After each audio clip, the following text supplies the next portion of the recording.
Good morning friends, আমি আজকে বানাচ্ছি এই সজনে ডাঁটা দিয়ে বেগুন আলুর তরকারি। তো আমি কি করে বানাই সেটা পদ্ধতিটা আপনাদের সঙ্গে শেয়ার করব। দেখুন, সজনে ডাঁটাগুলো আগে ছোট ছোট করে কেটে নিয়েছি। আর সজনে ডাঁটার মধ্যে দেখবেন একটু মোটা হয়ে গেলে এরকম সিটা বেরোয়, এগুলো টেনে ছাড়ালে এগুলো ছেড়ে যায়। তো আমি এগুলো ছাড়িয়ে পরে সজনে ডাঁটাটা কেটে নিয়েছি। আর বেগুন কেটেছি চৌকো চৌকো করে, আর লম্বা লম্বা করে আর আলু কেটেছি লম্বা লম্বা করে। এগুলো ধুয়ে নিয়েছি ভালো করে। আর কড়াই চাপিয়ে দিয়েছি, কড়াইয়ের মধ্যে তেল দিয়েছি। এর মধ্যে আমি কিন্তু কিছু ফড়ং দেবো না, এখন ফড়ংটা আমি পরে দেবো। তো এটার মধ্যে তেল চাপিয়ে নিয়েছি। তেলটা যেই গরম হয়ে আসবে তখন আমি আলুগুলো দিয়ে দেবো। হ্যাঁ, আর গায়ে যাতে ছিটকে না আসে তার জন্য আমি একটু হলুদ দেবো।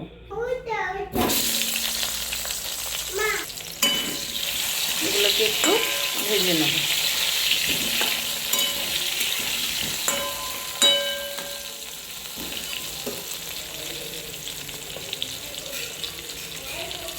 আলুগুলো একটু ভাজা হয়ে গেছে, এবারে কিন্তু আমি ছুটিগুলো দিয়ে নেব।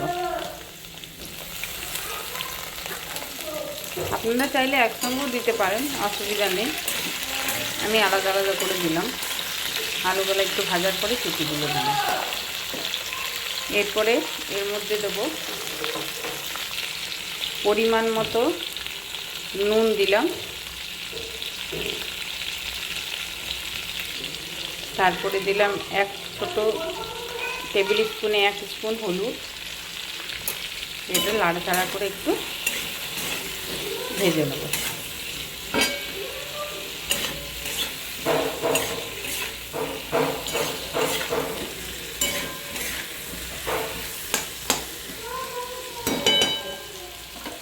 দেখুন একটু ভাজা হয়ে গেছে, তখন আমি দেব একটু জিরে গুঁড়ো।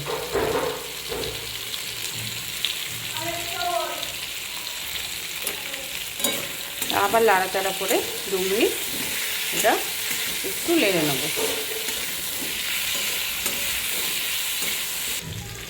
বেগুনগুলো যাতে না গলে যায় তাই বেগুনগুলো এইবারে আমি এই পর্যায়ে এসে বেগুনগুলো দিলাম।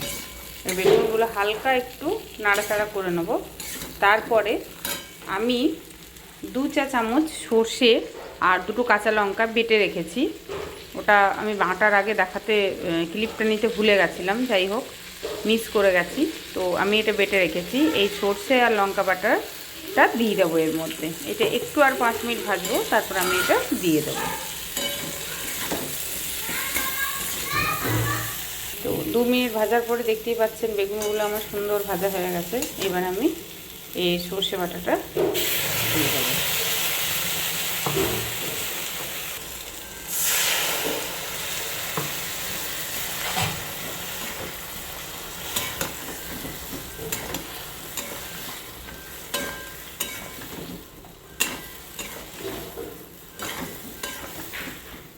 সর্ষে বাটা দিয়ে একটু জল দিয়ে আমি এটা এবারে ঢাকা দিয়ে সিদ্ধ হতে দেব। এতে কিন্তু আমি আর কিছুই দেব না, এবার জাস্ট ঢাকা দিয়ে আমি সিদ্ধ হতে দেবো। দেখুন আমার এটা সিদ্ধ হয়ে গেছে। আমি এতে এবারে একটা ছক লাগাবো। আমি এতে সর্ষের তেল আর গোটা সর্ষে দিলাম। এটা আমি এই তরকারির মধ্যে ছক লাগাবো।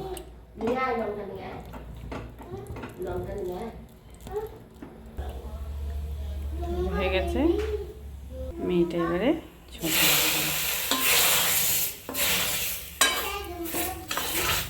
তো দেখতেই পাচ্ছেন বন্ধুরা, আমার তরকারি কমপ্লিট। তো আমার মতো করে সজনে ডাঁটার ঝাল কে কে করবেন আমাকে কমেন্টে অবশ্যই জানাবেন। আর আমার মতো করে কার কার খেতে ভালো লাগলো, কার কেমন লাগলো আমার এই রেসিপিটা, অবশ্যই সবাই কমেন্টে আমাকে জানাবেন। তাহলে আজকে এই পর্যন্তই। টাটা, বাই, রাখছি। পরে আবার দেখা হবে। ভালো থাকবেন, সুস্থ থাকবেন, সাবধানে থাকবেন। আর অনেক অনেক কমেন্ট করবেন আর লাইক করবেন। শেয়ার করতে কিন্তু ভুলবেন না।